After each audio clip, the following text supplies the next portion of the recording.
In this episode, we're going to explore the psychology found in the Oscar-nominated documentary Minding the Gap. We're going to specifically look at growing up a boy in today's culture, the cycle of abuse in families, and then we're going to wrap it up with this concept of resiliency and post-traumatic growth, and why some people are able to bounce back from trauma or hardship while others seem to be more affected by it long term. I'm Jonathan Hetterly, a licensed professional counselor, and this is Psych Cinema.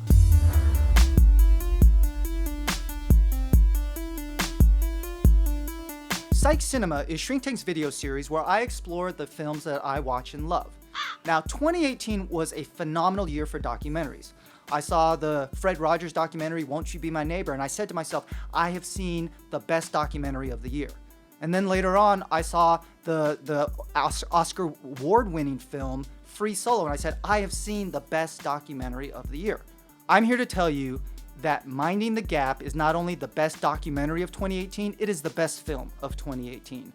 I was not prepared for how rich and emotional this film is, especially for a first-time filmmaker being Lou.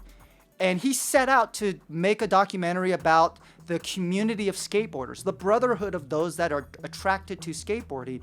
And what he ended up creating was a very sobering depiction of hardships of poverty and broken families, growing up a boy, and abuse, and how that's passed down from generation to generation. Let's look at the three primary characters of the documentary. First is Bing Liu, who is the director, but he eventually over time became one of the central characters in the film as well. And he hones in on two additional folks, all of them in their young 20s. You have Zach Mulligan, who is the kid that ran away from his home when he was a teenager. And through the documentary, you see him coming to terms with becoming a young parent. And clearly he is not ready to take on that type of responsibility. And then the other character you see is Keir Johnson, a young black kid whose father died during childhood, and his real focus is to be able to just make something of himself and to really get himself out of his current situation, both living at home with his mom and his older brother, as well as the limitations he has financially and with jobs. And as we weave into their love of skateboarding and kind of look at them from their life experiences, some common themes start to emerge between the three people, Zach, Keir, and Bing. First and foremost is why they were attracted to skateboarding. There's something unique about the brotherhood for young boys that finds that community in skateboarding where it's something that they love, but it pushes them and it challenges them to get better at that, and they feel a lot of life satisfaction. And this is really crucial when you think about in American society, our education system really is not tailor-made for boys. Young boys tend to get diagnosed with ADHD and attention problems at a higher rate than girls. Young boys tend to have a lot more behavioral problems. They tend to have a lot more learning disorders. They also tend to get in a lot more trouble, both with the law as well as just in terms of behavior at school. And so the idea of the majority of your young years you're spent in a classroom, if you're getting a lot of negative messages from adults and your peers, boys are going to look for some other place to find camaraderie and acceptance. And for these three characters, these three guys, it was skateboarding. But even more so than just their academic struggles, which is really more of what we know culturally than to assume that both Zach, Keir, and Bing all had academic troubles. They all come from troubling families. And so Zach talks about how his parents were very conservative and very controlling, which he is not, and he knew at a very young age, always getting in trouble. Keir comes from a family where he loves his father, but when asked about how his father would discipline him when he stepped out of line, he looks straight into the camera and says, well, nowadays it's what they would call child abuse, that there was clearly a lot of physical, corporal punishment instilled on these boys to try to modify and change their behaviors.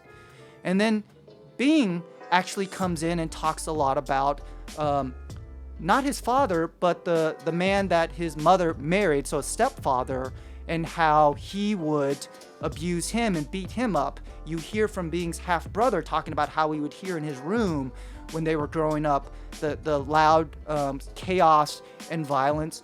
And then in one of the more sobering moments of the documentary, Bing actually interviews his own mother about that, and she even talks about how there was two sides of this man, and the one that was loving and caring, but the one that hurt her son as well as abused her.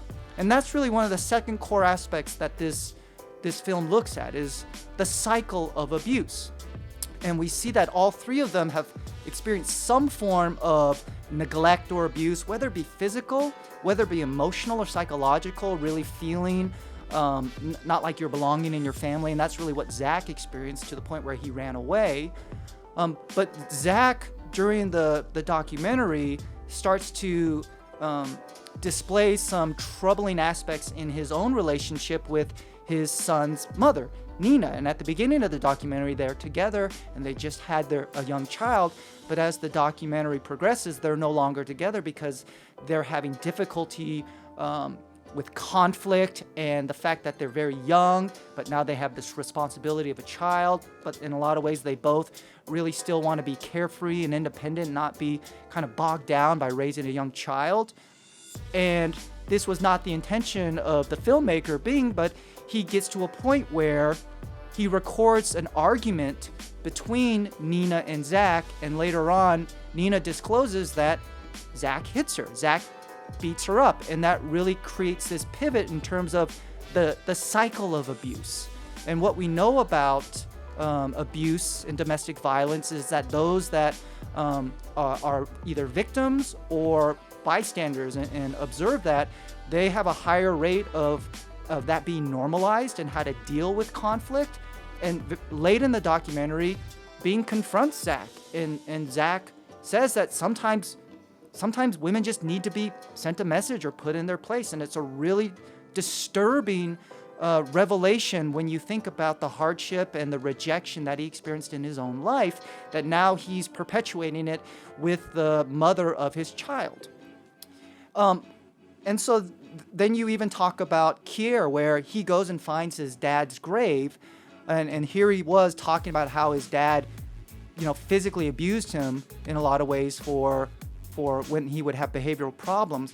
But when he finds his dad's grave, he's just crying because he loves his dad so much, and he's really felt the absence of his presence in his life. And so even with Kier, you see this conflict of somebody that inflicted a lot of pain, but also his absence brings a lot of pain as well.